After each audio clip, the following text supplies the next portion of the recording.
Hello and welcome to my channel CBSE simplified. मैं हूं अनुपम मिश्रा। आज का जो मैं एक आपका टॉपिक लेकर आया हूं डिस्कशन के लिए इस वीडियो में, उस टॉपिक एक बहुत ही सुंदर, बहुत ही अच्छा सा ये चैप्टर है, Patol Babu film star, written by Satyajit Ray. तो ये जो स्टोरी है, एक बेसिकली एक 50 साल का एक उम्र का एक व्यक्ति है जो कभी किसी समय में थिएटर में काम करता था, थिएटर करता था और उसको बहुत ही पैशन था। तो उसको किसी फिल्म में एक एक्टिंग करने का मौका मिलता है, छोटा सा रोल मिलता है और वो किस तरह से उस रोल को ऑफर करता है और कुछ किस तरह से उस रोल के लिए बार बार रिहर्सल करता है और रिहर्सल करने के बाद किस तरह से वो अपने वो जो एक्ट उसको दिया गया था छोटा सा, उसको परफॉर्म करता है। उस बारे में एक कहानी है कि बेसिकली है कि ये कह सकते हैं कि अधेड़ उम्र का व्यक्ति है, 50 साल से ऊपर का। सत्यजीत रे के बारे में बहुत ही जाने माने, बहुत ही प्रख्यात एक इंडियन फिल्म डायरेक्टर रहे। बहुत सारी उन्होंने कहानियाँ लिखी हैं, बहुत सारी फिल्मों का डायरेक्शन किया है और बहुत उनको बहुत ही मान सम्मान मिला है, ना सिर्फ भारत में बल्कि विदेशों में भी सम्मान मिला है। दादा साहब फाल्के अवार्ड भी मिला, जो फिल्म इंडस्ट्री का सबसे बड़ा अवार्ड है। तो उनके द्वारा लिखी हुई एक ये कहानी है बेसिकली। तो जैसा कि मैंने बोला, ना सिर्फ वो एक डायरेक्टर थे बल्कि वो एक लेखक भी थे। बहुत सारी उन्होंने स्टोरीज लिखी हैं।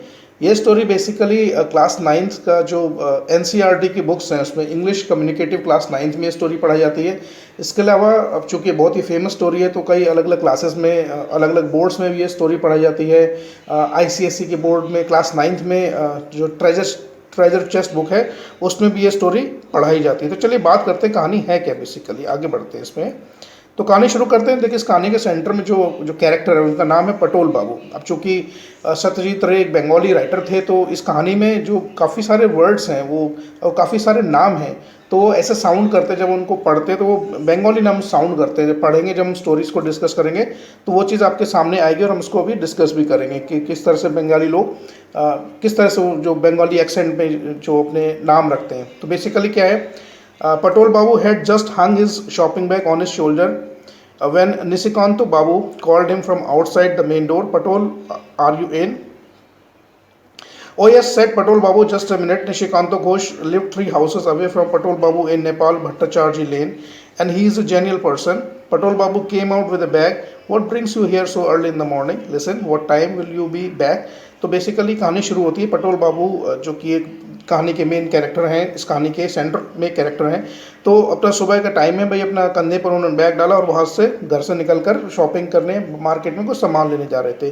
तो इनके मित्र हैं, जानने वाले पड़ोसी है निशिकांतो बाबू, वो बाहर से आवाज़ देते कि पटोल बाबू आप घर पे हैं? बोले हाँ मैं घर पे ही हूँ, 1 मिनट रुको अभी आता हूँ।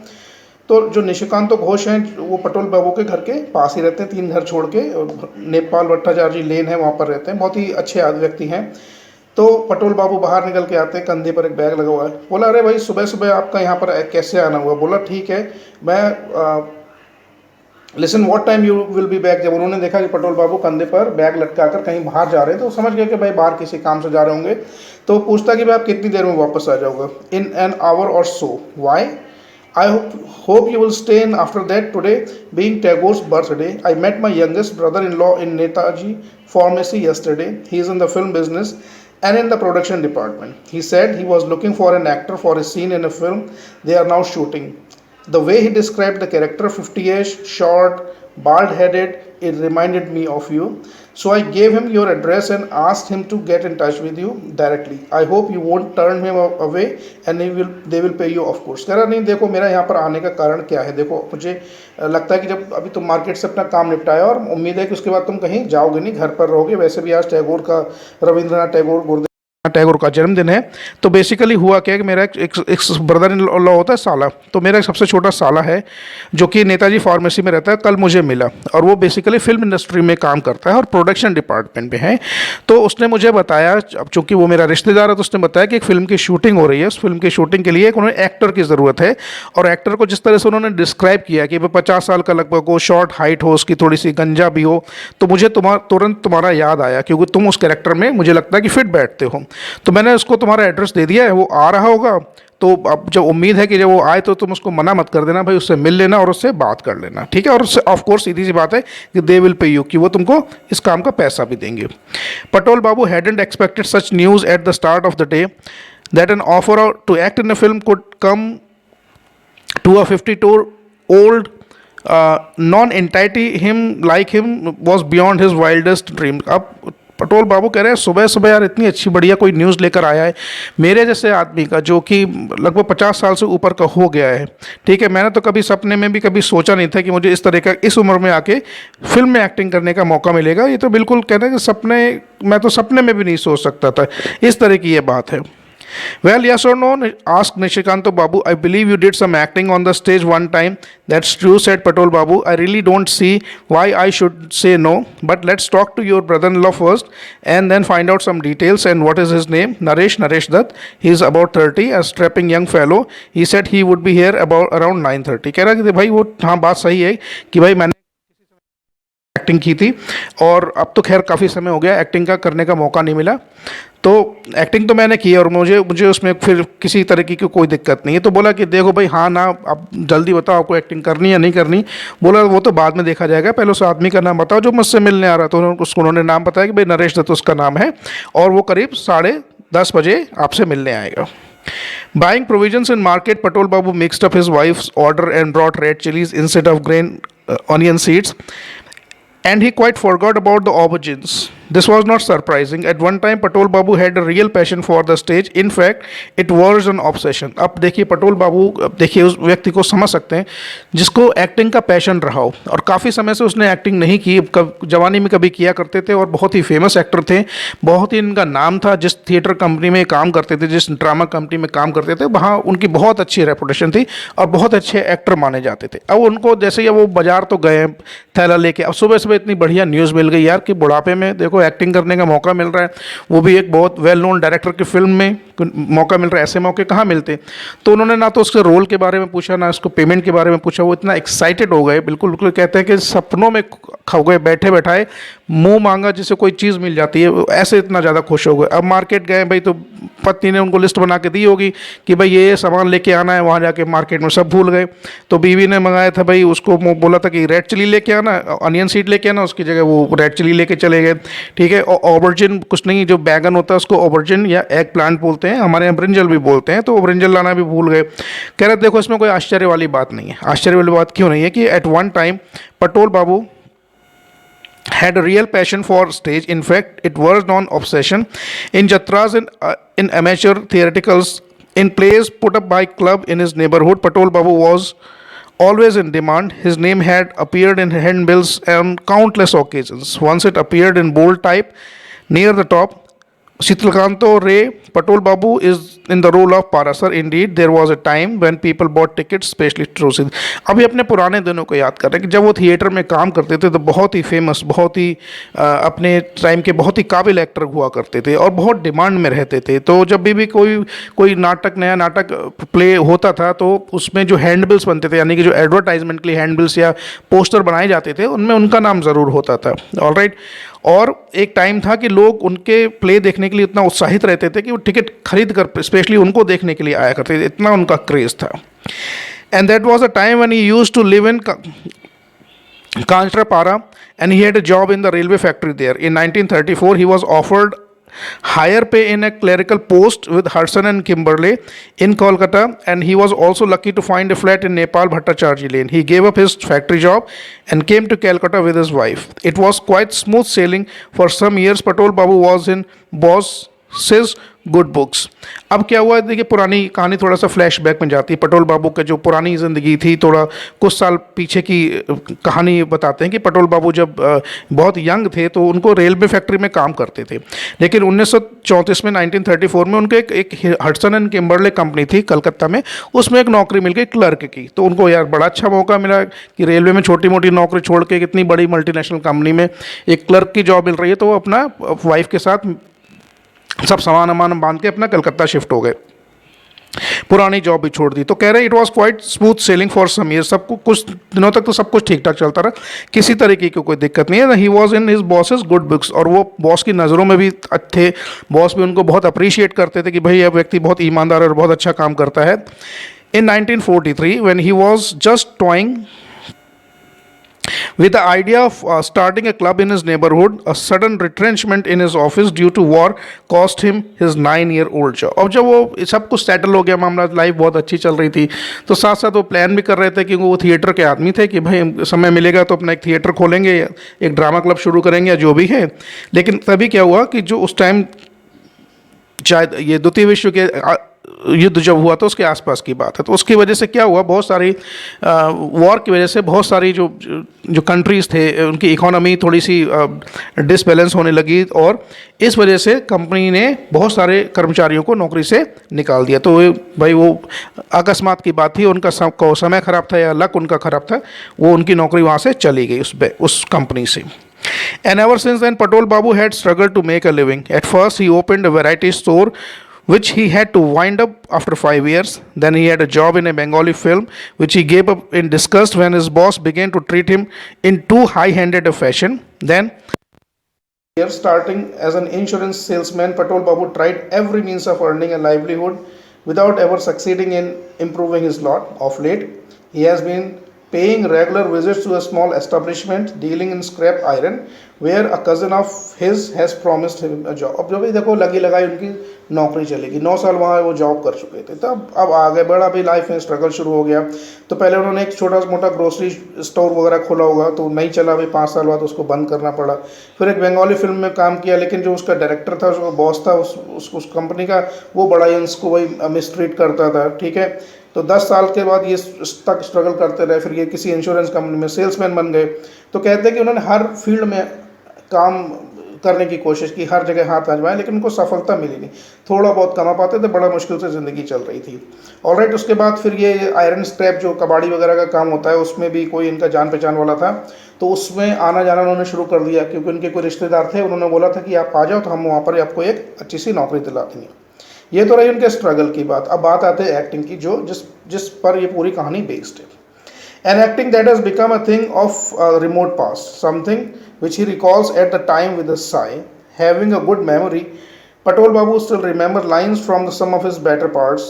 Listen, oh listen, to the thunderous twang of mighty bow Gandiva engaged in gory conflict, and to the angry roar of the mountain club whizzing through the air in the hands of great Brikodara.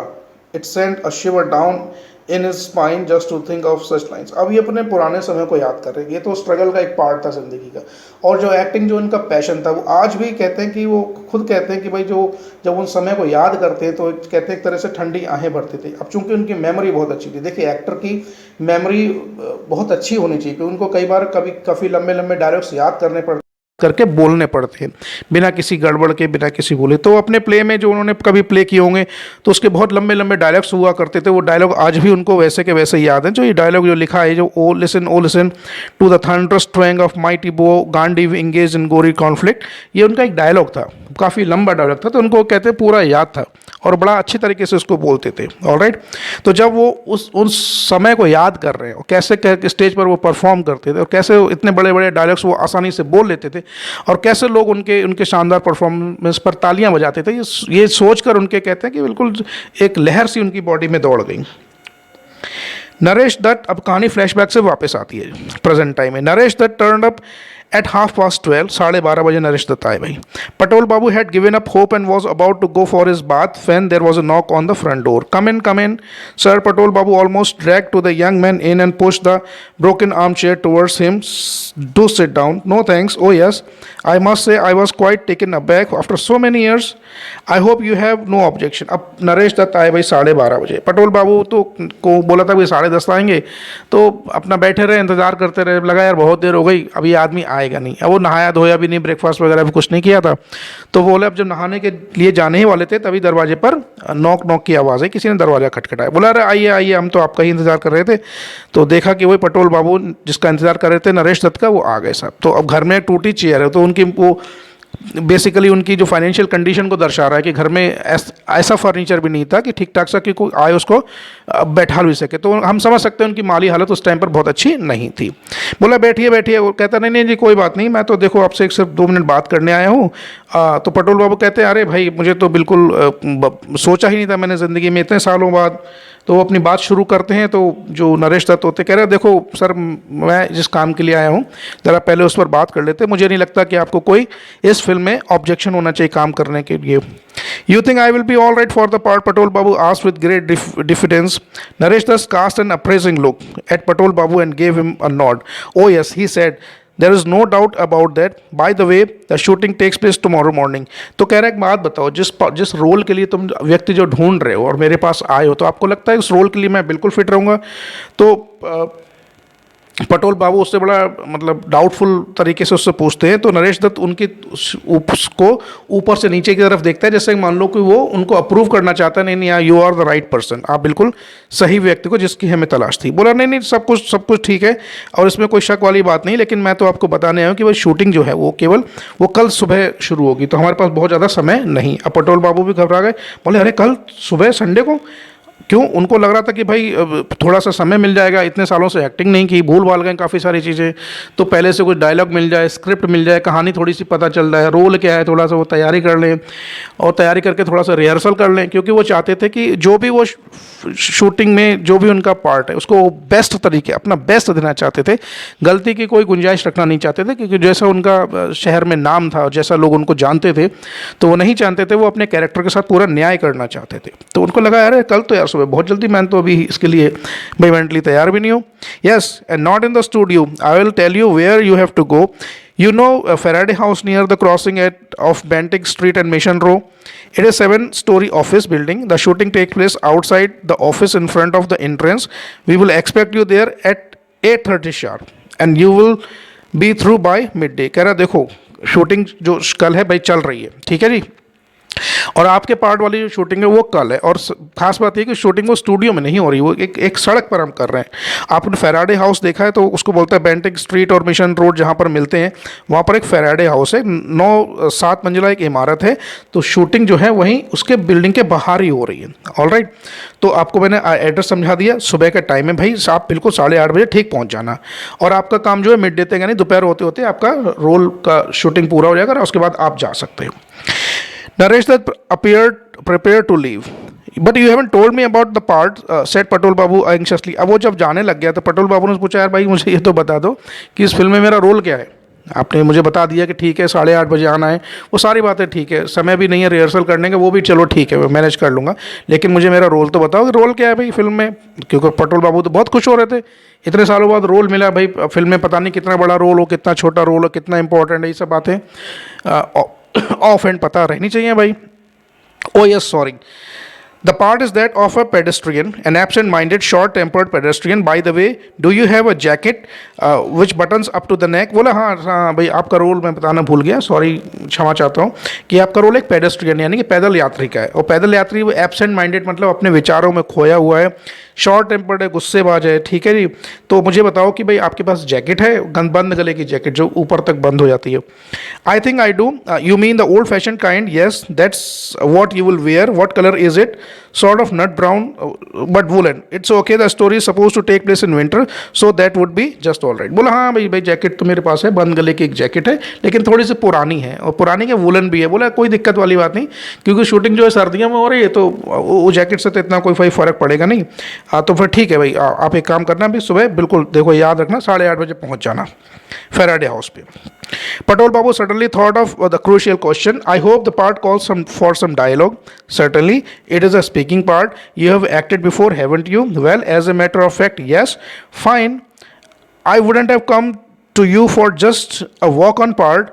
For that, we pick up people from the street. Of course, there is a dialogue, and you will be given your lines as soon as you show up tomorrow. बोला देखो भाई इतना important role है, तो इसलिए तो हम आपके पास आए, क्योंकि हमने आपकी एक्टिंग के बारे में सुन रखा है, ठीक है। अगर किसी का ऐसा कोई रोल होता है जिसमें किसी व्यक्ति को केवल चलते हुए दिखाना है, तो हम किसी को भी सड़क से वहाँ से ले लेते शूटिंग के टाइम, और किसी को भी पैसा दे के काम करवा लेते। अब चूंकि रोल इम्पॉर्टेंट है, और उसमें अब इम्पॉर्टेंट रोल है, तो भाई कुछ डायलॉग्स भी हैं, लेकिन क्या जो जो आपका डायलॉग है बोलने वाला वो हम कल आपको दे देंगे। अब पटोल बाबू बड़ा चिंता में कि भाई कल जी सुबह मैं पहुंचूंगा 8:30 बजे है जी, और मुझे डायलॉग ये ऑन द स्पॉट बिल्कुल डायलॉग देंगे, मैं कब इसको याद करूंगा और कब रिहर्सल करूंगा। ये बड़ा वो चिंता वाली बात थी, लेकिन अब रोल को मना भी नहीं कर सकते थे। क्यों? क्योंकि इतने सालों बाद उनका मौका मिला, तो रोल को भी मना कैसे कर देते। तो फिर उसको कह के वो after Naresh Dutt left, Patol Babu broke the news to his wife. अब जब वो लड़का चला गया नरेश दत्त, तो पटोल बाबू ने ये घटना जो है ये न्यूज़ अपनी पत्नी को बताई।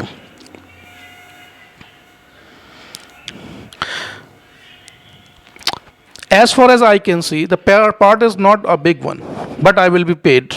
And of course, but that's not the main thing. The thing is, remember how I started on the stage. Remember my first part, I played a dead soldier, and all I had to do was to lie still on the stage with my arms and legs spread. And remember how I rose from that position. Remember Mr. Watt shaking me by the hand and the silver medal which the chairman of the municipality gave me. Remember, this is only first step on the ladder, my dear better half. Yes, the first step that would God willing mark to the rise of fame and fortune of your beloved husband. आप अपनी पत्नी से बात कर रहे हैं, बड़ा खुश हैं, कह रहा है देखो भाई मुझे जैसा लगता है कि ये जो पार्ट तो है भाई बहुत बड़ा है, ये मेरा रोल तो इसमें बहुत बड़ा तो है नहीं, लेकिन मेन चीज़ ये है कि भाई रोल इम्पॉर्टेंट नहीं है। रोल जो है कि भाई जो मुझे मौका मिला है काम करने के लिए, इतने सालों बाद मौका मिला है, किसी ने मेरे टैलेंट को आइडेंटिफाई किया और मेरे पास खुद आया चल के मुझे रोल ऑफर कर रहे थे, मेरे लिए यही बड़ी बात है। तुम्हें याद है जैसे कि जब स्टेज पर परफॉर्म किया करता था, तो तुम्हें याद है मेरा वाला प्ले जो सबसे पहले मैंने किया था, जिसमें एक मैंने डेड सोल्जर, एक मृत सैनिक का रोल पार्ट किया था, और मुझे कुछ नहीं करना था, स्टेज पर सिर्फ लेटना था, अपने पैरों को और बाहों को ऐसे फैला के जैसे कोई व्यक्ति मर गया हो, और आप उस पोजीशन से फिर मैं कैसे मैं खड़ा हुआ। तुम्हें याद है कि मिस्टर वॉट्स एक हुआ करते थे, वो कैसे मुझको मेरे शरीर को हिला रहे थे, और मेरी शानदार परफॉर्मेंस के लिए म्यूनसिपलिटी के जो चेयरमैन थे उन्होंने मुझे एक सिल्वर मेडल भी दिया था। कह रहा देखो ये तो सिर्फ एक शुरुआत है, जो अब मुझे मौका मिला है, वो बेटर हाफ अपनी पत्नी को बोल रहे हैं, ये तो केवल एक शुरुआत है। मुझे लगता है कि भाई ये एक बहुत अच्छा मौका है, और जिस सफलता की हम कामना करते हैं, जो ज़िंदगी में जो मैं फेम और फॉर्च्यून पाना चाहता था, यानी कि धन दौलत और शोहरत पाना चाहता था, उसकी ये पहली सीढ़ी है। Counting your chickens before they're hatched are you, no wonder you could never make a good of it. अब उसकी पत्नी बोलती है अरे तुम तो भाई क्या बेकार की बात करते हो, ख्याली पुलाव तुम पका रहे हो, है counting chickens before they're hatched, कि भाई अभी अंडे में से मुर्गे निकले नहीं और तुमने गिनना शुरू कर दिया। ये तो भाई मनगढ़ंत बातें हैं। मुझे नहीं लगता कि तुम इसमें जो तुमको रोल मिला भी है और या तुमको ऑफर मिला है, तुम इसमें बहुत कुछ कर पाओगे। But it's real thing this time, go and make me a cup of tea, will you, and remind me to take some ginger juice tonight, it will be good for the throat। कह रहा है चलो ठीक है, वो उस बात सब खत्म करो, तुम जाओ मेरे लिए कप चाय बना दो, और चाय में थोड़ा सा जिंजर अदरक डाल देना, क्योंकि वो गले के लिए काफ़ी अच्छा रहती है। ध्यान रखिए कि भाई सर्दियों का थोड़ा सा मौसम था, उनको लगा कि भाई जब मैं कल जाऊँगा, एक तो इतने सालों बाद एक्टिंग का मौका मिला है, ठीक है, और अगर अच्छा काम करूंगा तो हो सकता है आगे फिल्मों में काम करने का मौका मिले मुझे। तो मैं नहीं चाहता था कि किसी तरह की कोई भी गड़बड़ हो, इतने सालों बाद तो भाई मौका मिला है, उस मौके को वो जाना देना नहीं चाहते थे, खोना नहीं चाहते थे किसी तरीके से। तो वाइफ को बोलते हैं यार तुम परेशान हो, तुम चाय बनाओ, थोड़ा अदरक वदरक डाल देना उसमें, गले की थोड़ी सी मालिश हो जाएगी। The clock in the metropolitan building showed even 7 minutes past 8 when Patol Babu reached Esplanade. It took him another 3 minutes to walk to the Faraday House। तो मतलब वो लगभग 8 बजे के बाद थोड़ा निकलते हैं, और करीब 8:30 से थोड़ा पहले वो जहाँ पहुँचना था, उनका जो डेस्टिनेशन था वो फैराडे हाउस पर, वहाँ पर पहुँच जाते हैं। अब है क्या, there was a big crowd outside the building, 3 or 4 cars stood on the road। There was also a bus which carried equipment on its roof. On the edge of the pavement there was an instrument on 3 legs, around which there was a group of busy people. Near the entrance, also on 3 legs, a pole which had long arm extending from its top at the end, which was suspended, which looked like a small oblong beehive. Surrounding this instrument was a crowd of people, among whom Patel Babu noticed some non-Bengalis. What they were supposed to do, he couldn't tell। अब जो shooting वाली जगह पर पहुंचता है तो देखता है शूटिंग वाली जगह पर बिल्डिंग के बाहर ऑलरेडी बहुत सारी भीड़ इकट्ठी है, 3-4 वहाँ कार खड़ी हैं, एक बस खड़ी है जिसमें बहुत सारे इक्विपमेंट रखे हुए हैं शूटिंग के। ठीक है, तो on the edge of pavement जो जो फुटपाथ है उसके किनारे पर एक इंस्ट्रूमेंट रखा है, एक ट्राईपॉड के जैसा इंस्ट्रूमेंट रखा है, वहाँ पर भी कुछ लोग हैं जो काम कर रहे हैं। एंट्रेंस है वहाँ पर भी कुछ और दूसरे इंस्ट्रूमेंट रखे हैं, उसके ऊपर कुछ ऐसा भी है हनी छत्ते जैसा कोई इंस्ट्रूमेंट है, शायद वो कैमरा या फिर कुछ और चीज़ होगी। और इतने सारे लोगों के सामानों के बीच बहुत सारे लोग भी वहाँ पर हैं। ऑफकोर्स जब शूटिंग होती है तो काफ़ी सारे लोग वहाँ पर होते हैं, जो क्रू मेंबर्स होते हैं, प्रोडक्शन के लोग होते हैं, बहुत सारे लोग होते हैं, स्पॉट बॉय होते हैं। देखा होगा आपने, अगर शूटिंग देखी हो तो आप समझ सकते हैं कहीं। But where was Naresh Dutt? He was only one whom he knew. अब वो आया तो वहाँ पर है, वहाँ वो किसी को जानता नहीं, डायरेक्टर कौन है, क्या है, हीरो कौन है, हीरोइन कौन है, कुछ नहीं पता उसको। केवल उस व्यक्ति के कहने पर वो वहाँ पहुँच गया। अब वो किसको ढूंढ रहा है? वो नरेश दत्त को ढूंढ रहा है, क्योंकि उस पूरी भीड़ में केवल और केवल वो नरेश दत्त को ही जानता था।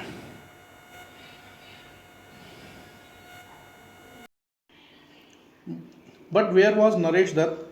ही was the only one who knew him.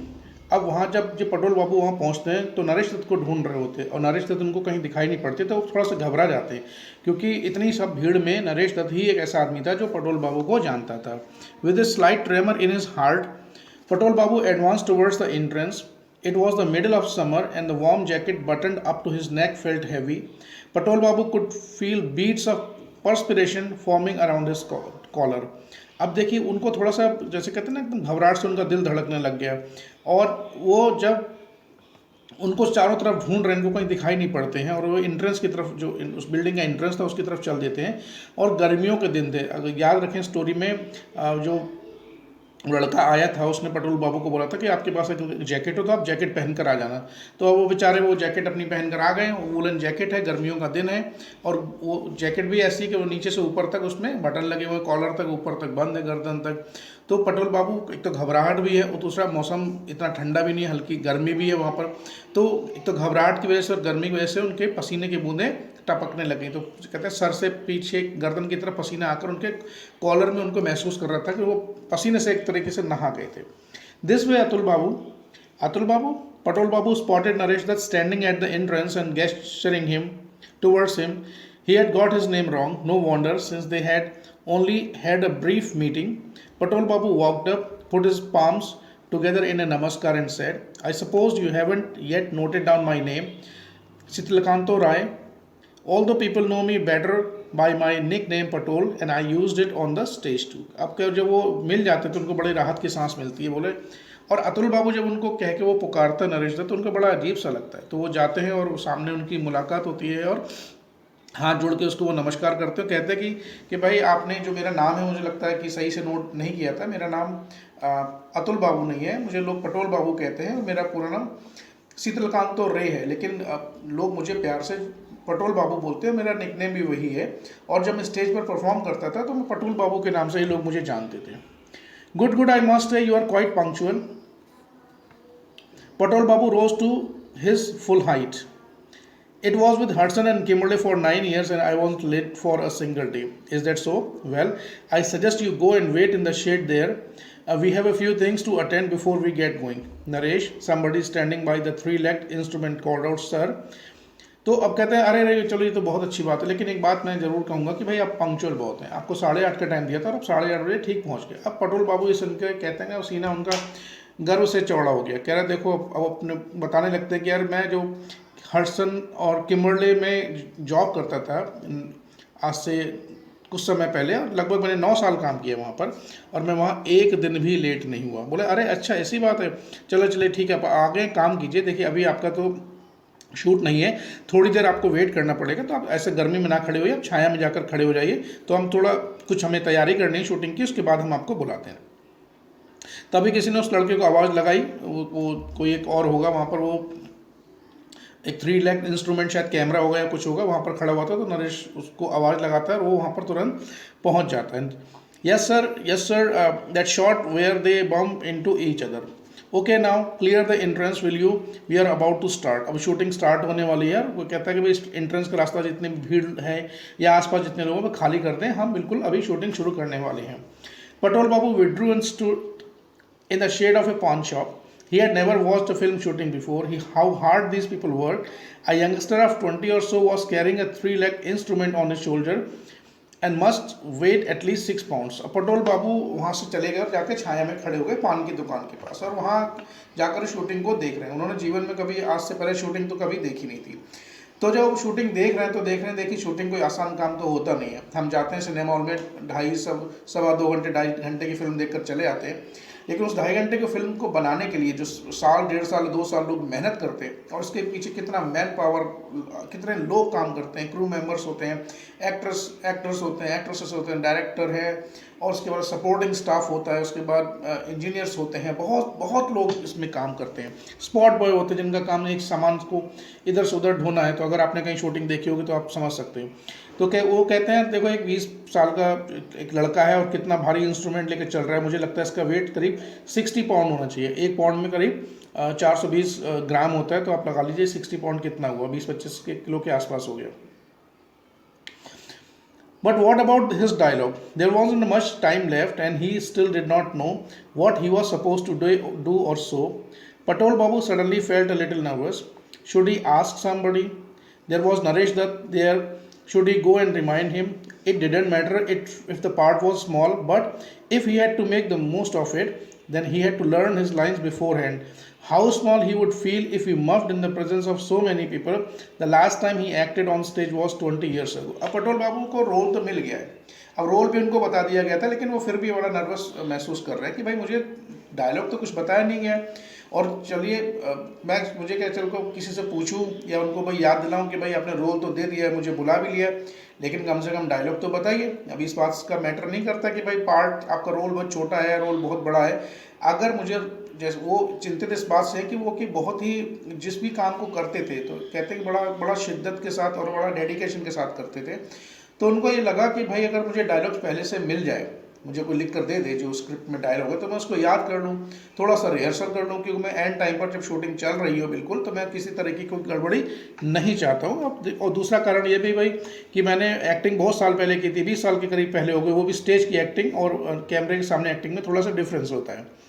Patol Babu was about to step forward when he was pulled up short by a voice shouting silence. This was followed by Naresh Dutt loudly announcing with hands cupped over his mouth, "We are about to start shooting. Everyone please stop talking. Do not move from your positions and don't crowd around the camera please." अब जैसे ही shooting शुरू होती है director की आवाज़ आती है, वो बोलता है साइलेंस। तो पटोल बाबू तो बिल्कुल चल ही दिए थे आगे, पूछ के आते हैं भाई डायलॉग वगैरह कुछ बताइए। तो जैसे ही आवाज़ साइलेंस की आती है वो समझ जाते हैं कि भाई अब जो एक्चुअल शूटिंग है वो रिकॉर्डिंग शुरू होने वाली है।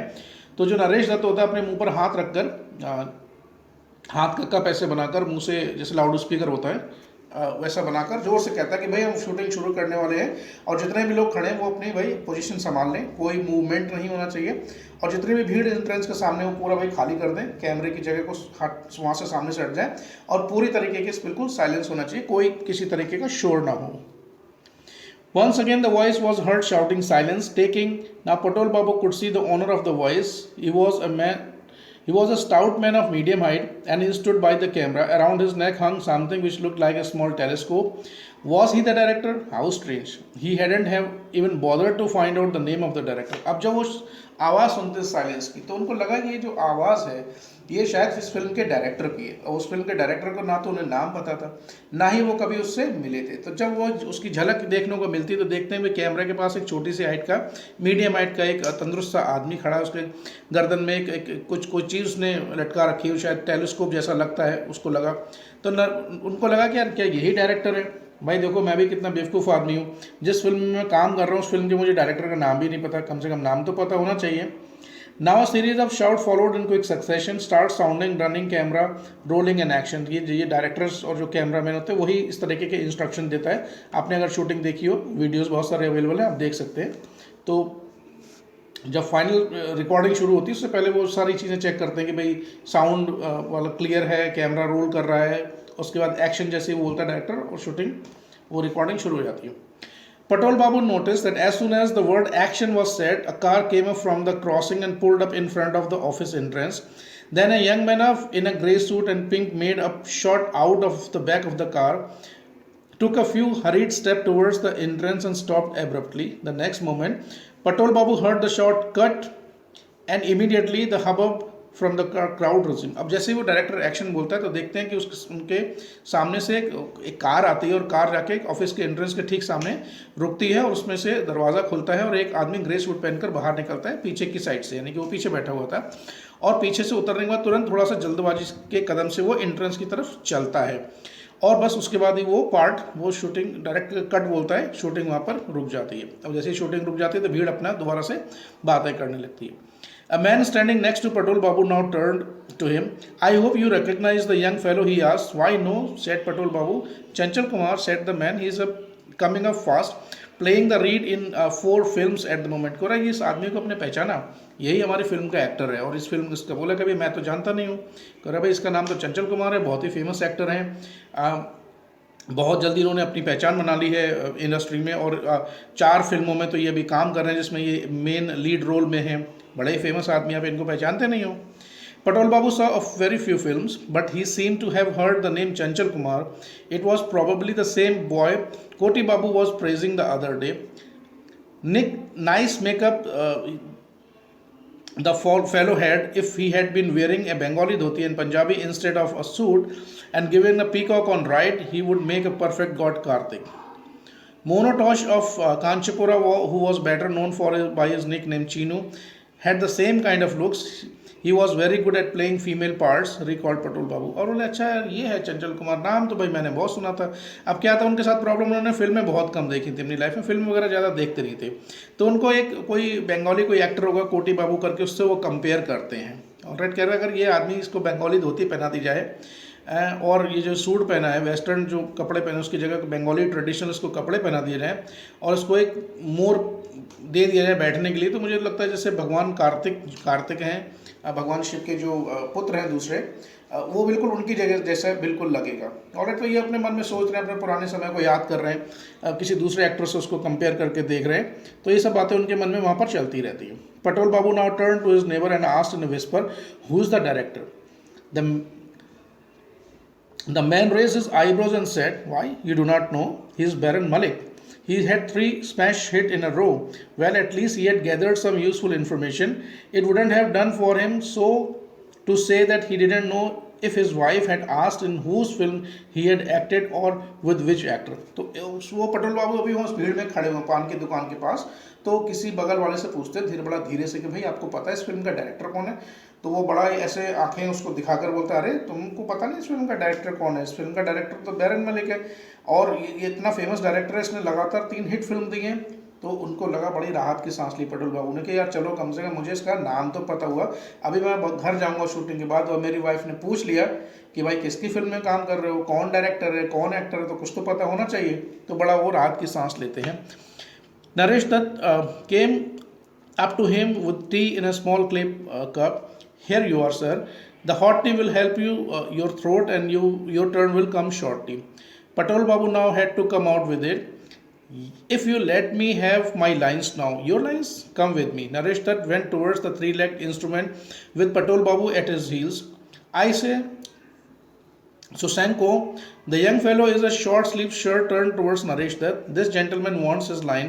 Why don't you write them down on a piece of paper and give it to him? And he's the one." Okay, he said no.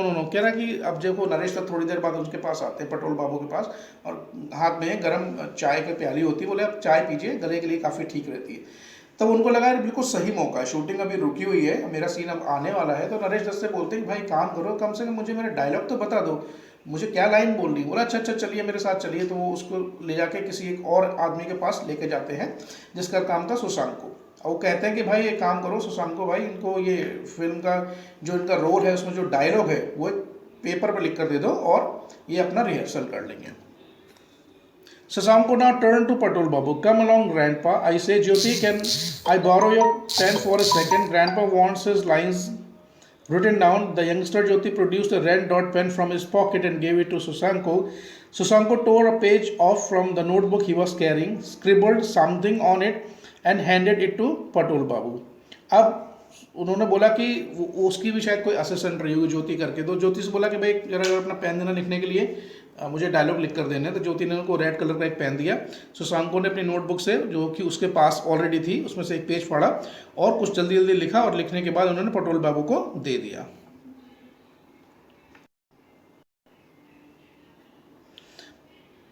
Patel Babu glanced at the paper and found that a single word had been scrawled on it. Oh. अब पटोल बाबू ने उस paper को खोल के देखा तो बड़ा उनको आश्चर्य हुआ, बहुत बुरा भी लगा, और लगा कि यार ये तो मेरे साथ बहुत बड़ा मजाक, मुझे ऐसा लग रहा है कि मजाक कर रहे हैं इस उम्र में, ये खुद मेरे पास आते हैं और मुझे रोल ऑफर करते हैं। अब मैं सुबह 8:30 बजे टाइम से आ भी गया हूँ, गर्मी में खड़ा हूँ कोट पहनकर, ठीक है जी, बहुत देर से वेट कर रहा हूँ। जब मैंने इसको डायलॉग मांगा, बोला कि भाई लिख कर दे दो, तो उन्होंने पेपर क्या लिखे थे, केवल एक शब्द लिखा था जिसमें ओ। Patel Babu felt a sudden throbbing in his head. He wishes that he could take off his jacket and the heat was unbearable. उनको बड़ा गुस्सा आ रहा है, भाई ऐसा लगता है कि बिल्कुल भाई किसी ने एकदम से इंसल्ट कर दिया बहुत भयंकर तरीके से। तो उनका ऐसा लगा कि भाई उनके सर में कोई मुक्के मार रहा है बहुत ज़ोर से, और उनको मन हुआ कि जैकेट वैकेट उतार के सब फेंक दिया जाए, और ये गर्मी जो है मुझे बर्दाश्त के बाहर है। उनको पता नहीं एकदम से इरिटेशन होने लगा, ऐसा लगा कि भाई उनके साथ बहुत ही बड़ा प्रैंक किया गया है, बहुत ही बड़ा मजाक किया गया है। Shashanko said, "What is the matter, Grandpa? You don't seem to be pleased. Were these people pulling his leg? And was the whole thing a gigantic hoax? A meek, harmless man like him, and they had to drag him into the middle of the city to make a laughing stock out of him? How could anyone be so cruel?" अब शशांको ने उसकी तरफ देखा, पटेल बाबू की तरफ, उनको लगा यार आदमी हमें खुश नहीं लग रहा, तो उसे पूछ ही लेता भी क्या बात है, आप खुश नजर नहीं आ रहे हो।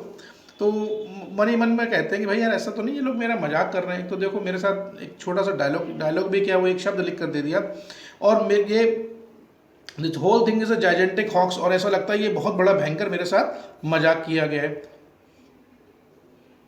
और मेरे जैसे एक सीधे साधे आदमी से को क्या ज़रूरत थी भाई कि आप घर से मुझे बुला कर लाए, ठीक है, पूरे शहर में सभी लोगों के बीच जहाँ सब लोग मुझे जानते हैं, मुझे मेरी हंसी उड़ाने के लिए, मुझे उपहास का पात्र बनाने के लिए लोग ले आए, और कोई काम कोई आखिर कैसे कर सकता है। Patel Babu said in a hardly audible voice, I find it rather strange. कह रहा भाई देखो, आखिर उनको बोले कि भाई ये तो मुझे बड़ा अजीब टाइप की चीज़ लगती है। बोले भाई क्या हुआ आखिर। तो वो कहता कि भाई क्या क्या बात है, आप बिल्कुल खुश नज़र नहीं आ रहे हो। बोला आप तो मुझे लगता है कि मेरे साथ मजाक कर रहे हो, कि आपसे मैंने डायलॉग मांगा तो आपने एक पेपर पर लिख दिया एक शब्द, वो इसका जो को केवल ओ, क्या इतनी ही मेरी इस पूरे फिल्म में जो मेरा रोल है उसमें केवल इतना ही मेरा डायलॉग है। शशांको आईब्रोज शॉर्ट अब शशांको भी थोड़ा सा गुस्सा दिखा रहा है उसके ऊपर कि भाई ये क्या बात कर रहे हो। What are you saying grandpa? I think that's nothing, you think it that's nothing, why there is a regular speaking part and a speaking part in a Barack Malik film. Do you realize what that means? Why? You are the luckiest of actors. Do you know that till now more than 100% have appeared in this film who have had nothing to say. They just walked past the camera. Some didn't even walk. They just stood in one spot. There were others whose faces didn't register at all. Even today, look at all those people standing by the lamp post. They all appear in today's scene, but they have nothing to say. Even our hero Chanchal Kumar has no lines to speak today. You are the only one who has. देखिए इस चीज़ का पूरे play का height देखिए, सब मुझे लगता है ये बिल्कुल हाईएस्ट पॉइंट है।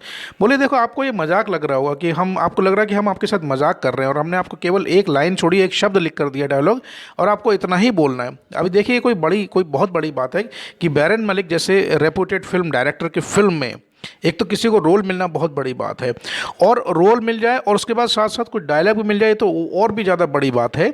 आप समझ ही नहीं रहे इस बात को, ये तो बहुत बड़ी बात है। और आप जितने भी एक्टर्स आज यहाँ पर आए हुए हैं, या जितने भी एक्टर्स ने उनकी फिल्म में काम किया है, जितने भी लोग यहाँ शूटिंग देखने और शूटिंग में पार्टिसिपेट करने आए, उन सब में सबसे ज़्यादा लकी हो। इसलिए क्योंकि इस फिल्म में अब तक कम से कम 100 लोग से ज़्यादा काम कर चुके हैं, और उन 100 लोगों को एक भी डायलॉग बोलने को नहीं मिला। उनका रोल फिल्म में सिर्फ खड़े रहने का है, और कुछ का काम तो केवल वहाँ पर इधर से उधर चलने का ही है, एक जगह से दूसरी जगह चलने का है ताकि वो कैमरे में रिकॉर्ड हो जाए। कुछ तो ऐसे हैं जिनको सिर्फ चलना भी नहीं है, सिर्फ वहाँ एक स्पॉट पर खड़े रहना है। और कुछ ऐसे भी हैं जो केवल भीड़ का हिस्सा है, जिनको कैमरे के सामने आना भी नहीं है, उनका फेस भी नहीं कैमरे के सामने उनको दिखाया गया है। और यहाँ तक कि सबसे बड़ी बात है कि आज का जो सीन है, और उस सीन में जो हमारा मेन एक्टर है चंचल कुमार, उसकी भी कोई डायलॉग नहीं है। तो you are the only one who has a dialogue to speak. आप पूरी इस भीड़ में, आज का जो पूरे दिन शूटिंग चलेगा उसमें आप ही एकमात्र ऐसे एक्टर हो जो जिसके पास एक डायलॉग हो, डायलॉग बोलेगा। तो उसको समझाने की कोशिश करता है, सब कुछ जो भी उनको समझ में आया हो। Now the young man called Jyoti came up, put his hand on Patul Babu's shoulder and said, "Listen, Grandpa, I will tell you what you have to do." Chanchal Kumar is a rising young executive. He is informed that an embezzlement has taken place in his office, and he comes to find out what has happened. He gets out of his car and charges across the pavement towards the entrance. Just then he collides with an absent-minded pedestrian, that is you. You are hurt in his head and say, "Oh," but Chanchal Kumar pays no attention to you and goes into his office. The fact that he ignores you reflects his extreme preoccupation. See? Just think how crucial this shot is. अब कह रहा है देखो एक आदमी आता है ज्योति, जिसने पहले इनसे बात की थी, कह रहा उसको समझाता, कह रहा है पटोल बाबू देखिए मैं आपको समझाता हूँ, मेरी बात आप ध्यान से सुनिए। देखिए करना क्या है, वो उसको पूरा सीन समझाता है कि इस फिल्म में जो हमारा एक्टर है वो एक यंग एग्जीक्यूटिव है। तो उसको कहीं सूचना मिलती है फ़ोन पर या कैसे भी कि भाई आपके ऑफिस में कुछ एम्बेजलमेंट का मतलब गबन या घपला जिसको कहते हैं, पैसों को घपला हुआ है। तो वो बड़ा परेशान है। वो तुरंत अपने घर से गाड़ी में बैठ कर आता है और वो गाड़ी से उतर रहा है और वो रास्ते से चलते हुए अपने ऑफिस के एंट्रेंस की तरफ जा रहा है। और तभी रास्ते में वो किसी एक व्यक्ति से टकरा जाता है, पैदल यात्री से। और वो पैदल यात्री कोई और नहीं बल्कि आपको वो रोल दिया गया है। जब आपको टकराने से चोट लगती है आपके सर में तो आप उसको क्या बोलते हैं, ओह, आपके मुंह से शब्द निकलता है। लेकिन चंचल कुमार आपकी तरफ ध्यान देता ना ही आपका रिएक्शन पर ध्यान देता है, क्योंकि उसके दिमाग में ऑलरेडी बहुत सारी चीज़ें चल रही होती हैं। तो आपको पूरी तरह इग्नोर करते हुए वो अपने सीधे ऑफिस की तरफ बढ़ जाता है। तो आप समझ सकते हैं रोल कितना इंपॉर्टेंट है, आज का शूटिंग जो है कितना इंपॉर्टेंट है। सबसे इंपॉर्टेंट एक्टर तो आप ही हैं, और केवल आप ही एक ऐसे व्यक्ति हैं जिनको एक डायलॉग बोलने को मिला है। I hope everything is clear now, said Sasanko. Now if you just move over to where you were standing, a fewer people crowd around here are better. There is one more shot left before your turn comes. कोरा अब समझ में आ गया, थोड़ा convince कर लेता, उनको भी समझ में आ गया। बोला ठीक है सर, एक काम करो, आपका जो शूटिंग है अभी थोड़ी देर बाद आपका पार्ट आएगा, तो मैं चाहता हूँ ये कैमरे के सामने भीड़ ना लगाई जाए, तो आप अभी जहाँ पहले खड़े थे वहीं जाकर आप खड़े हो जाइए। जब आपका टर्न आएगा तब हम आपको बुला लेंगे। पटोल बाबू went slowly back to the pawn shop. Standing in the shade, he glanced down at the paper in his hand, cast a quick look around to see if anyone was watching, crumpled the paper into a ball and threw it into the roadside drain. अब पटोल बाबू चुपचाप मुंह लटका के वहीं पान shop की तरफ चले गए।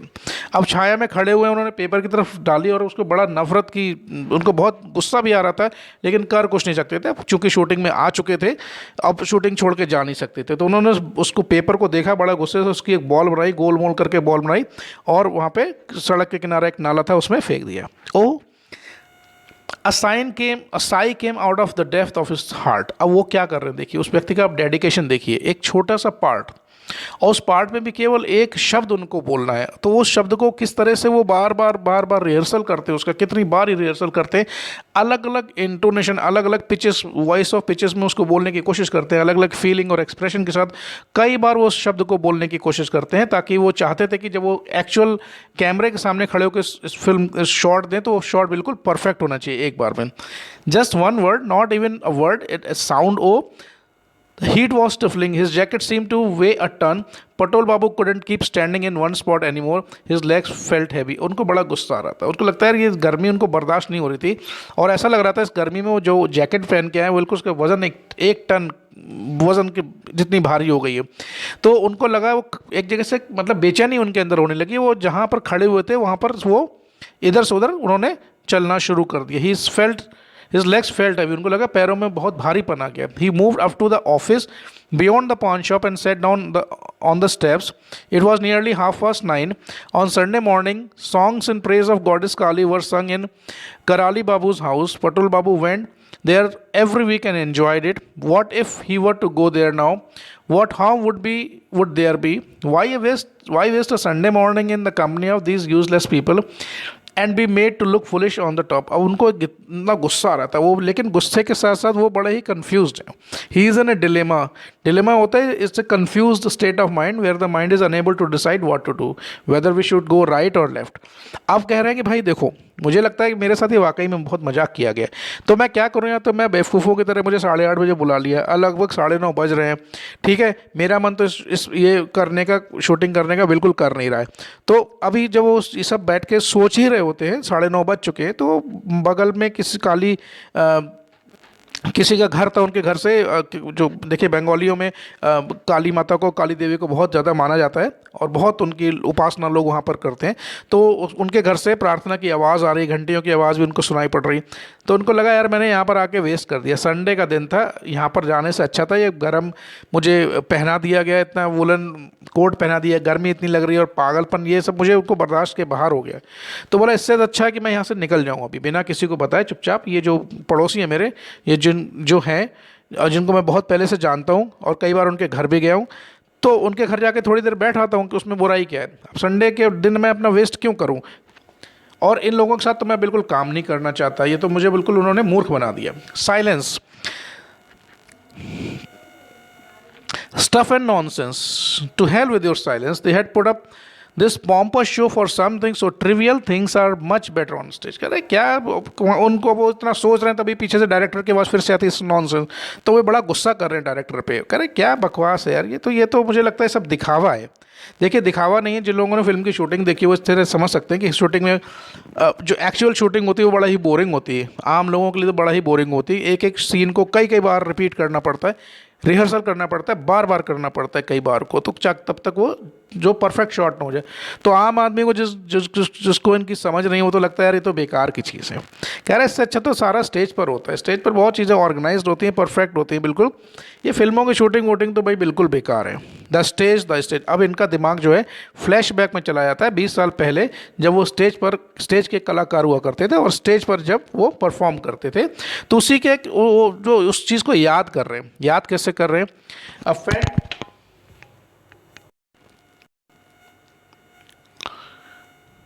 A faint memory was stirred up in Patol Babu's mind, some priceless words of advice given in a deep, mellow voice. Remember one thing, Patol, however small a part you are offered, never consider it beneath your dignity to accept it. As an artist, your aim should be to make the most of your opportunity and squeeze the last drop of the meaning out of your lines. A play involves the work of many, but it is a combined effort of many that makes a success of the play. अब ये पुरानी विचारों पे जो वो stage में काम किया करते थे उस समय को याद करते, तो किसी ने उनको समझाया होगा, कोई सीनियर रहा होगा, उनको बोला कि भाई देखो आप एक चीज़ हमेशा याद रखना कि आपका रोल किसी प्ले में या किसी फिल्म में, जहाँ जो भी आपको ऑफर हो या जहाँ भी आप काम कर रहे हैं, तो छोटा रोल या बड़ा रोल ये मायने नहीं करता। आपको बस सिर्फ ये देखना है जो रोल आप कर रहे हो वो आपकी डिग्निटी यानी कि जो आपका आत्मसम्मान है उससे कभी समझौता आप उसमें ना करें। उससे फ़र्क नहीं पड़ता रोल छोटा है या बड़ा है, यानी कि कोई ऐसा रोल नहीं करना जिसमें आपको आत्मसम्मान का समझौता करना पड़े। और आर्टिस्ट के रूप में आपको ये कोशिश करनी है कि आपको जो भी मौका मिलता है, जो भी अपॉर्चुनिटी मिलती है और जो भी आपको डायलॉग्स दिए जाते हैं उसमें आप 100% देने की कोशिश करें।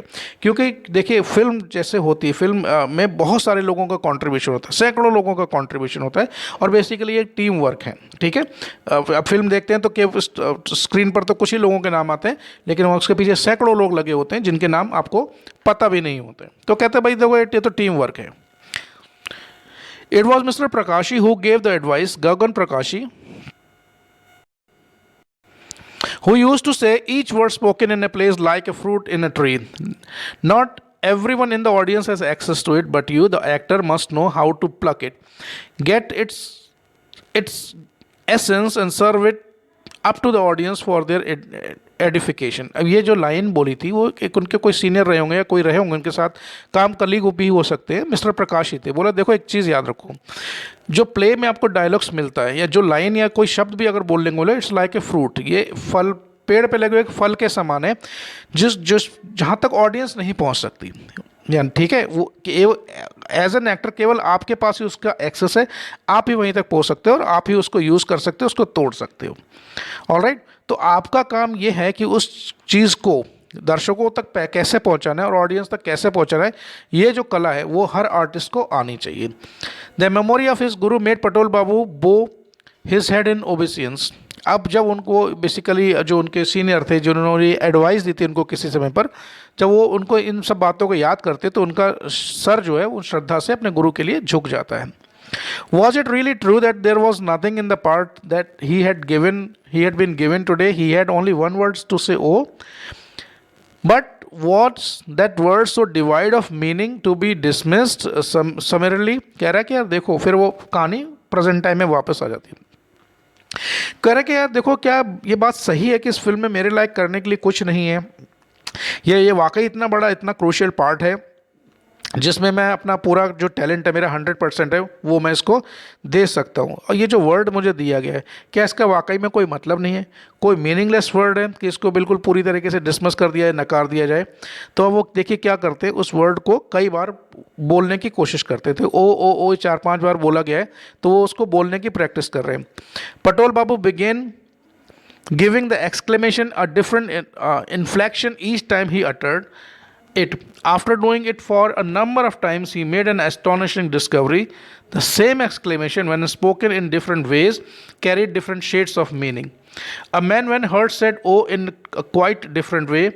Despair brought another kind of "oh." Sorrow provoked yet another kind. अब देखिए वो कह रहा है कि एक ही शब्द को जब उन्होंने अलग अलग भाव से बोलने की कोशिश की, बोलने की प्रैक्टिस की, तो जो उनको ये बड़ा ये पता चला, ये उनको ये महसूस हुआ कि जितनी बार ये उस वर्ड को वो अलग अलग तरीके से बोल रहे हैं, अलग अलग एक्सप्रेशन और फीलिंग के साथ बोल रहे हैं, तो हर बार उसका मीनिंग अलग निकल के आता है। जैसे मान लीजिए किसी आदमी को चोट लगी तो जब वो ओ बोलता है तो उसका साउंड थोड़ा अलग होता है, उसका मीनिंग थोड़ा सा अलग निकलता है। कोई व्यक्ति दुखी है तो उसके मुंह से जो ओ निकलता है वो थोड़ा सा अलग है। कोई परेशान है उसके मुंह से जो ओ साउंड होगा वो थोड़ा सा उसका मीनिंग थोड़ा सा अलग होगा। There were so many kinds of ohs and short and long drawn oh. ये बहुत ही लंबा चौड़ा एक्सप्लेनेशन है बेसिकली कि उस एक पर्टिकुलर वर्ड को कितने अलग अलग तरीके से, कितने इंटोनेशन के साथ बोला जा सकता है, कि उस पर कहाँ स्ट्रेस करना है, बिल्कुल शॉर्ट बोलना है या बहुत लंबा उसको खींच के बोलना है, ठीक है। ओ को ऊंची आवाज़ से शुरू करना है, नीचे से आवाज़ में ख़त्म करना है, या विस्परिंग साउंड में बोलना है, या हाई पिच साउंड में बोलना है, या लो पिच साउंड में बोलना है। ये एक्टर्स को थिएटर में सिखाया जाता है, ठीक है। ये तो बहुत डिटेल बात है। अब चूंकि देखिए इतना डिटेलिंग कहानी में दिया हुआ है, अब कहानी चूँकि कोई साधारण व्यक्ति नहीं के द्वारा नहीं बल्कि एक बहुत ही जाने माने फिल्म डायरेक्टर सत्यजीत रे के द्वारा लिखी गई, तो आप समझते हैं कि कहानी में कितना डिटेलिंग उन्होंने किया है। O starting low and ending it high, O starting high and ending low. Strained Patul Babu suddenly felt that he could write the whole thesis on that one monosyllabic exclamation. And why had he felt so disheartened when this single word contained a gold mine of meaning? A true actor could make a mark with this one single syllable. अब जो वो उस अपनी कल्पनाओं में उस शब्द को कई बार बोलने की, अलग अलग तरीके से बोलने की कोशिश करते हैं, जैसे कि मैंने आपको एक्सप्लेन किया, उसको बोलने के शब्द वही है, एक्सप्रेशन अलग है, लेकिन कई तरीके से उसको बोला जा सकता है। हाई पिच पर है, लो पिच पर, पहला साउंड नीचे है, दूसरा साउंड ऊपर है, या ऊंचे से शुरू करना है, नीचे से नीचे पर आके ख़त्म करना है। तो ये जब ये सब करते रहे तो उनको लगा ये तो भाई वाकई बड़ी कमाल की चीज़ है कि एक शब्द, एक सिलेबल वाला शब्द, उसको कितनी तरीके से बोला जा सकता है और उसके कितने अलग अलग शेड्स हैं और कितने अलग अलग मीनिंग्स निकल के आ रहे हैं। मुझे तो ऐसा लगता है कि भाई मैं तो पूरी इसके ऊपर किताब लिख सकता हूँ। Silence. The director had raised his voice again. Patul Babu could see young Jyoti clearing the crowd. There was something he had to ask him. He went quickly over to him. How long will it be before my turn comes, brothers? Why are you so impatient, Grandpa? You have to learn to be patient in this line of business. It will be another half an hour before you're called. अब उनसे बिल्कुल तैयारी, वो तो उनसे अब wait नहीं हो रहा है, वो बिल्कुल ऐसा लगता है कि भाई मैं तो बिल्कुल तैयार हूँ शूटिंग के लिए, बस मुझे जितना जल्दी हो सके ये बुला लें। जब उनसे रहा नहीं गया तो वो उसी ज्योति के पास दोबारा जाते हैं कि भाई सर एक बात बताइए कि अभी कितना समय और लगेगा, मेरा जो पार्ट है उसको अभी कितना समय और लगेगा। बोला कि भाई ये तो आप बड़ा ही बिल्कुल इम्पेशेंट हो रहे हैं, थोड़ा सा पेशेंट रखना सीखिए, थोड़ा सा वेट करना सीखिए। इस फिल्म लाइन में भाई काम में बहुत समय लगता है, हर चीज़ों को एकदम से देखना पड़ता है, बहुत सारी डिटेलिंग होती है इसमें, तो भाई आपको थोड़ा सा पेशेंस रखना सीखना पड़ेगा। फिर भी आप कह रहे हैं तो भाई अभी आधा घंटा और लगेगा, अब हम जब आपका टर्न आएगा तो हम आपको बुला लेंगे। That's all right, I will certainly wait and I will be in that side street across the road, okay, so long as you don't sneak off. कह रहा है भाई ठीक है, मैं एक काम करता हूँ, मैं वेट कर रहा हूँ, कोई बात नहीं, मैं गली में दूसरी तरफ खड़ा हूँ। बोला ठीक है, खड़े रहना, चले मत जाना बिना बताए। Start sound. Patel Babu crossed the road on tiptoe and went into a quiet little side street. It was good that he had a little time on his hand. While these people didn't seem to believe in rehearsals, he himself would rehearse his own bit, and there was no one about. There were office buildings, a very few people lived there. Those who did, such as shopkeepers had all gone to watch the shooting. अब पटोल बाबू सड़क cross करके दूसरी तरफ चले गए। अब वहाँ जाके देखा कि एक छोटी सी गली थी जहाँ पर बिल्कुल भीड़ भाड़ नहीं थी, सब कुछ शांत था। मोस्टली जो दुकानें थी, उनके जो दुकानदार थे, उन्होंने दुकानें उस दिन खोली नहीं थी और वो सारे के सारे शूटिंग देखने गए थे। तो लगभग उस गली में वहाँ पर कोई नहीं था। ऑफिस कुछ बिल्डिंग्स थी, लेकिन अब चूँकि संडे का दिन था तो वहाँ भी ऑफिस में भी ज़्यादा लोग नहीं थे। तो पटोल बाबू को लगा है भाई ये जो लोग हैं ये तो भाई एक्टर्स हैं, ट्रेंड एक्टर्स हैं, हालांकि उतने ट्रेंड नहीं है, तो ये तो भाई इनको रिहर्सल करने की कोई ज़रूरत नहीं होती। लेकिन मुझे लगता है जो मुझे डायलॉग मिला है उसका मुझे रिहर्सल तो ज़रूर करना चाहिए। Patol Babu cleared his throat and started enunciating the syllable in various ways. Along with that, he worked out and how he would react physically when the collision took place, how his features would be twisted in pain, and how he would fling out his arm and how his body would crouch to express pain and surprise. And all these he performed in various way in front of a large glass window. अब पटोल बाबू ने कहा भाई भाई देखो मुझे नहीं बाकी लोगों से मतलब, मैं तो रिहर्सल करूंगा। तो उन्होंने अपना गला साफ किया और एक वहाँ पर शीशा वीशा कोई लगा होगा ऑफिस के बाहर, तो उसमें खड़े होकर उसके सामने वो प्रैक्टिस कर रहे हैं। और कई बार उन्होंने रिहर्सल किया कि भाई इस तरह से मैं एक्सप्रेशन दूंगा, मैं इस तरह से बोलूँगा, मेरा बॉडी लैंग्वेज इस तरीके का होगा और मेरा परफॉर्मेंस इस तरीके का होगा। तो उसको खूब डिटेलिंग में उसको वो कई बार उसको रिहर्स करते हैं। और जब बिल्कुल कन्विंस हो जाते हैं कि भाई मेरा रिहर्सल पूरा हो गया and now I am ready to give the perfect shot, बिल्कुल मेंटली और फिजिकली वो तैयार हो गए। Patel Babu was called exactly in half an hour. Now he had completely got over his apathy. All he felt now was a keen anticipation and suppressed excitement. It was the feeling he used to feel 20 years ago, just before he stepped onto the stage. अब देखिए ये तो एक normal सी चीज़ है। आप किसी भी चीज़ में कितने भी परफेक्ट हो, लेकिन वो काम अगर आप करना छोड़ दें कुछ समय के लिए, ठीक है, और उसके बाद कुछ महीनों कुछ सालों के बाद आपको दोबारा एक ऑन द स्पॉट वही काम करना पड़े, तो जाहिर सी बात है कि आप कितने भी ट्रेंड खिलाड़ी रहे हो अपने फील्ड के, थोड़ा सा हेजिटेशन तो होता ही है, नर्वसनेस, एक्साइटमेंट होता ही है। तो पटेल बाबू को लगा भाई अब मेरी तैयारी पूरी हो गई, अब मुझे तो हाफ एन आवर में उनका टर्न आ गया, उनको बुलाया गया कि भाई आप आ जाइए, आपका रोल का टाइम आ गया। तो अब बिल्कुल वो बहुत ही इस समय कॉन्फिडेंट है, उनका जो एक्साइटमेंट था वो बिल्कुल ख़त्म हो गया था और वो बिल्कुल हर चीज़ को उन्होंने बहुत अच्छी तरीके से समझ लिया था कि मुझे वहाँ पर जाकर क्या करना है। और इतना कॉन्फिडेंट वो फील कर रहे थे उनके शब्दों में कि वो इतना कॉन्फिडेंट तब फील करते थे जब 20 साल पहले वो थिएटर में एक्टिंग किया करते थे। तब तो बहुत ही परफेक्ट और यंग भी हुआ होते थे। The director Baren Mallick called Patel Babu to him. I hope you know what you are supposed to do, he asked. Yes, sir. Very good. I will first say start sound, and the recordist will reply by saying running, and that will be the cue to start walking from that pillar, and for the hero to come out of the car and make a dash for the office. You work out your steps so that the collision takes place at the spot here.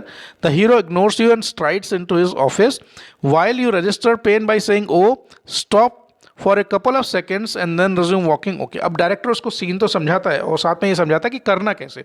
बोला ठीक है, आप जाके थोड़ा सा पीछे खड़े हो जाइए, वहाँ पीछे खम्बा है वहाँ से खड़े हो जाइए और स्टेप गिन लीजिए कि वहाँ से यहाँ तक आने में आपको कितने स्टेप लगेंगे, 3 4 5 जितने भी स्टेप लगेंगे।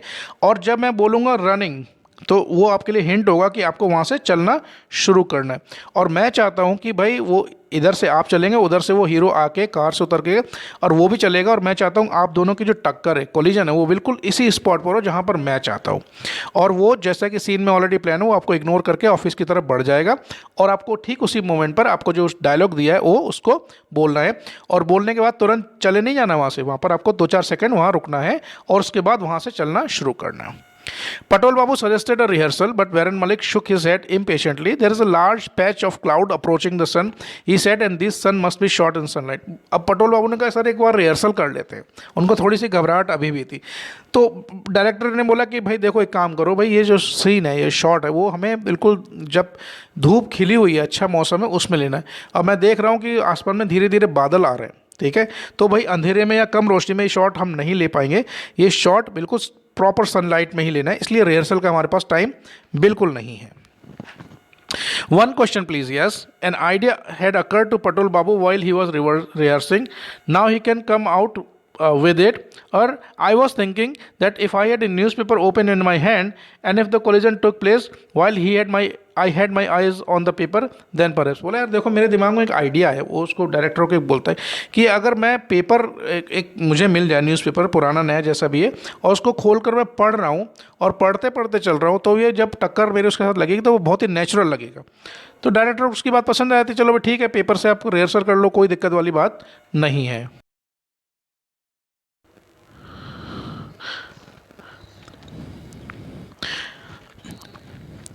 Baron Malik cut him short by addressing a bystander who was carrying a Bengali newspaper.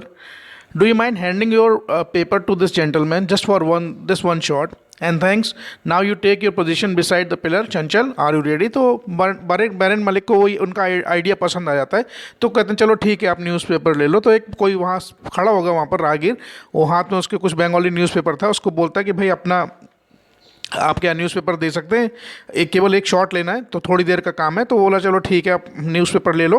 और डायरेक्टर उससे पूछता है एक्टर से कि आप रेडी हैं शॉट के लिए. एक्टर बोलता है कि हाँ जी, मैं शॉट के लिए बिल्कुल रेडी हूँ.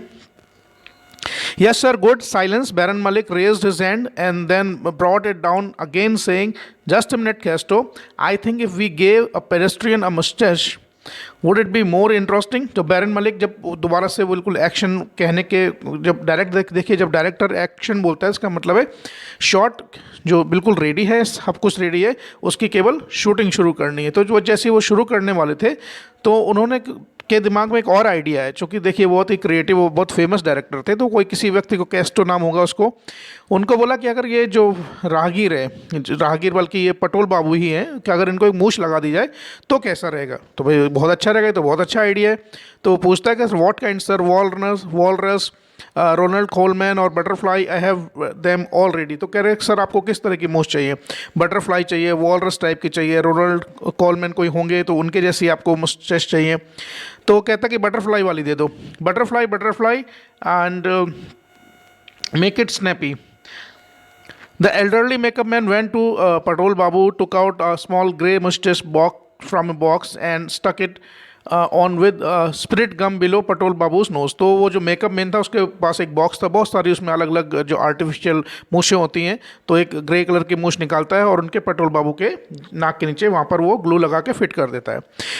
पटोल Babu said I hope it won't come out at the time of collision. तो उनको थोड़ा सा डाउट होता है, कहते हैं कि भाई ऐसा है कि आपने सही से लगाई ना, सही से चिपक गई है, ऐसा तो ना हो कि जब शूटिंग के टाइम जो एक्चुअल शॉट चल रहा हो और जब मैं उस हीरो से टकराता हूँ तो ऐसा तो नहीं है निकल जाएगी.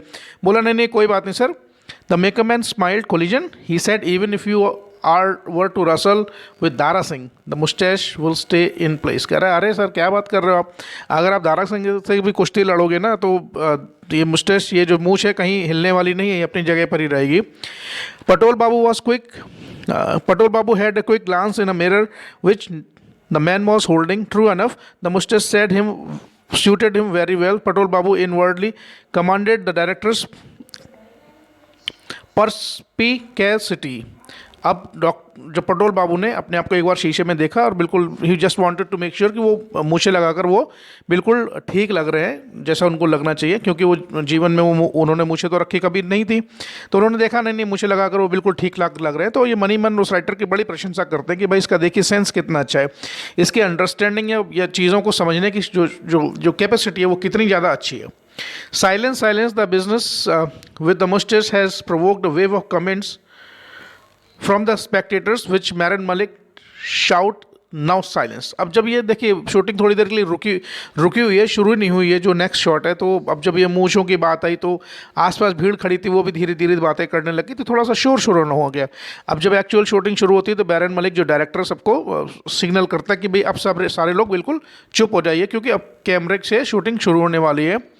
Patul Babu noticed that most of the bystanders' eyes were turned towards him. Start sound. Patul Babu cleared his throat. 1, 2, 3, 4, 5. 5 steps would take him to the spot where the collision was to take place, and Chanchal Kumar would have to walk 4 steps. So, if both were to start together, Patul Babu would have to walk little faster then the hero or else. अब देखिए ये बिल्कुल calculation कर रहे हैं, वो चाहते थे कि हालांकि ये बहुत छोटा सा शॉट है और इसमें ज़्यादा कुछ था नहीं, तो डायरेक्टर भी चाहता था कि शॉट जो है एक ही बार में ओके हो जाए, क्योंकि टाइम थोड़ा सा कम था। कहानी में हमने पीछे पढ़ा था कि भाई धूप जो है जाने वाली थी, बादल छा रहे थे, तो वो चाह रहे थे जल्दी से जल्दी बिना किसी गड़बड़ के शॉट पूरा हो जाए। तो उन्होंने पटोल बाबू को बोला कि आप पीछे 5 कदम चल के आएंगे और हीरो जो है 4 कदम चल के आएगा, और इस तरह के चल के आएंगे जहाँ जो स्पॉट हमने फिक्स किया ठीक वहीं पर आप दोनों के टक्कर होने चाहिए। चूँकि पटोल बाबू को 5 कदम चलने थे, हीरो को 4 चलने थे, तो पटोल बाबू ने ऑलरेडी अपना वो कैलकुलेशन कर रखा था कि वो किस स्पीड से चलेंगे ताकि एग्जैक्ट स्पॉट पर उन दोनों का कोलिजन हो। Running, Patel Babu held the newspaper open in his hand, and what he had to do when saying "oh" was mix 60% of irritation with 40% of surprise। देखिए कितना डिटेलिंग इस कहानी में किया गया। हालांकि ये बहुत बड़ा इंसिडेंट नहीं है। अब पटोल बाबू ने ऑलरेडी माइंड में कैलकुलेट कर लिया था कि जब वो उनको जो एक छोटा सा डायलॉग यानी कि वर्ड बोलने के लिए था वो, तो उसको एक्सप्रेस कैसे करेंगे, उनकी फीलिंग्स क्या होंगी उस समय पर, वो कैसे उसको बोलेंगे, इंटोनेशन वॉइस का कैसे होगा। तो उन्होंने अपने आप डिसाइड किया कैलकुलेट करके कि भाई जो मैं ओह वाला जो वर्ड है बोलूँगा तो उसमें 60% तो इरिटेशन यानी कि चिड़चिड़ाहट जैसे होती है, गुस्सा होता है, और 40% सरप्राइज आश्चर्य का जो एलिमेंट होगा, यानी कि दोनों का मिक्सचर होगा ये जो मैं ओह बोलूँगा। Action Klopp Klopp Klopp Klopp, ये क्लॉप क्लॉप कुछ नहीं है, ये पैरों के चलने का आवाज़ है, और वहम करके वो जो उनका जो कॉलिजन होता है इसका साउंड है।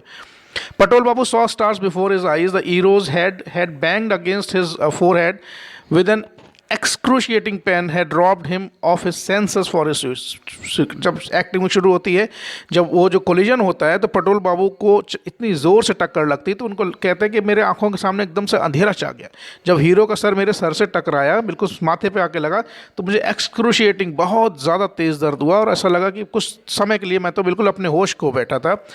But the next moment a supreme effort of will, Patol Babu pulled himself together and mixing 50% of anguish with 25% of surprise and 25% of irritation, cried "oh" and after a brief pause resumed his walk। अब ये shooting जो है अभी चल रही है, तो कह रहे हैं कि जब टक्कर लगी, और जैसा कि सीन में ऑलरेडी डिसाइडेड था कि वो टक्कर लगने के बाद उनको ओह बोलना है।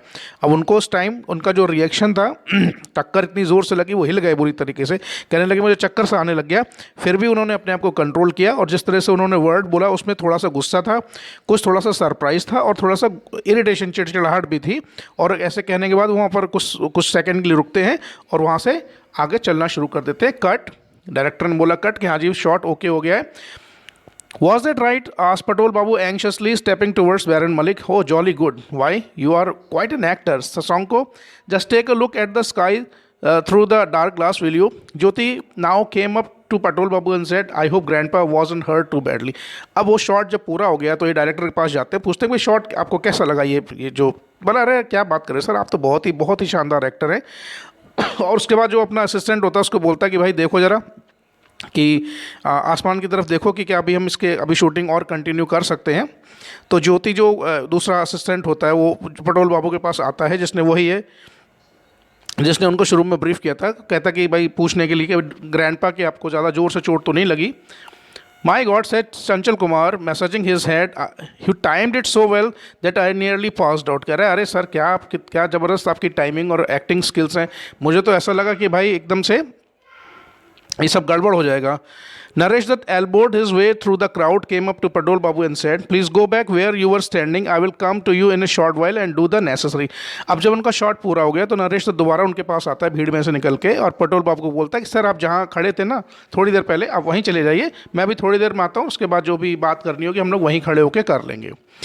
पटोल बाबू took his place once again and by the pawn shop, and the cloud had just covered the sun and brought down the temperature. Nevertheless, Patel Babu took off his woolen jacket and then heaved a sigh of relief. A feeling of total satisfaction spread over him. अब पटोल बाबू वहाँ पर जहाँ पहले खड़े थे पान की दुकान के पास, वहाँ दोबारा चले गए। अब देखिए जो थोड़ी देर में आसमान में बादल हो जाते हैं, थोड़ा सा मौसम ठंडा सा हो जाता है, नहीं थोड़ी गर्मी कम हो जाती है। पटोल बाबू बड़ा रिलैक्स ने कि अरे भाई कितना अच्छा मैंने शॉट दिया, आई एम क्वाइट सेटिस्फाइड। फिर वो अपना वूलन जैकेट उतार लेते हैं और उनके चेहरे पर बहुत ही सेटिस्फाइड वाली फीलिंग, वो अपने काम से बड़ा ही संतुष्ट थे। He had done his job really well in all these years of struggle, he hadn't blunted his sensibility. Gogan Prakashi would have been pleased with his performance, but all the labor and imagination he had put into this one shot were these people able to appreciate that? He doubted it. He just got hold of some people, got them to go through such motions, paid them for their labors and forgot all about it. Paid them, yes, but how much? 10, 15, 20 rupees. It is true that he needed money very badly, but what was 20 rupees when measured against the intense satisfaction of a small job done with perfection and dedication? अभी अपने पुराने समय को याद कर रहा है, कह रहा है देखो ये जो गगन प्रकाशी हैं, ये मेरी परफॉर्मेंस के बारे में जब सुनेंगे उनको बड़ा खुश होगा, लेकिन देखो लोग समझते नहीं हैं कि इन एक्टर्स के पीछे, एक्टर्स जो काम करते हैं, भले ही वो रोल बहुत छोटा हो या बड़ा हो, वो उसको किस तरीके से निभाते हैं और उनको बदले में क्या मिलता है, किसी 10 रुपये मिल गए, 20 रुपये मिल गए, 50 रुपये मिल गए। तो ये जिस तरीके का ये लेबर करते हैं, जिस तरह का ये काम करते हैं, जिस तरह से पूरे 100% डेडिकेशन और परफेक्शन के साथ छोटे से छोटा काम भी करते हैं, और तो उसके मुकाबले तो 10-20 रुपये ये कुछ भी नहीं है। अब पटोल बाबू कहते हैं भाई मुझे, चूँकि मुझे उस टाइम पर पैसों की ज़रूरत थी तो मैं इन छोटे मोटे रोल्स को कर लेता था, लेकिन लोग इन सब बातों को नहीं समझ पाते हैं। 10 minutes or so later, Naresh Dutt went looking for Patol Babu near the pawn shop and found that he was not there. Oh, that's odd. The man hadn't just been paid yet. What a strange fellow. The sun has come out. Baron Malik heard shouting, silence, silence, Naresh, hurry up and get these people out of the way. अब जो 10 minute बाद नरेश दत्त वापस पटोल बाबू को ढूंढते हुए वहीं उस पान शॉप के पास आता है, लेकिन पटोल बाबू तब तक वहाँ से निकल चुके थे। ये सब अपने आप में आप निकल कुछ चुके थे कि देखिए उनके हिसाब से इस छोटे से सीन के लिए वो पैसा, वो जो भी उनको पेमेंट मिलता उनके हिसाब से वो पेमेंट के लिए वहाँ पर रुकने वाले नहीं थे, क्योंकि he was satisfied with the kind of role that he played, और अपने आप से बहुत ज़्यादा सेटिस्फाइड थे। उनको लगा था कि भाई मैंने पूरी तरीके से इस रोल के साथ जस्टिफाई किया है, भले इस फिल्म में एक छोटा सा रोल है, लेकिन जब ये फिल्म जब रिलीज़ होगी, पर्दे पर आएगी, तो लोगों को मुझे 100% उम्मीद है मेरा काम पसंद आएगा। दूसरा कि उनको बहुत सेटिस्फाइड थे वो अपने काम से। कह रहे हैं कि देखो जो काम का जो सेटिस्फैक्शन होता है और जिस फीलिंग के साथ, जिस परफेक्शन और डेडिकेशन के साथ हम ये जो लोग हैं, हम जब इस तरीके के रोल करते हैं तो उसके आगे पैसे की कोई वैल्यू नहीं है।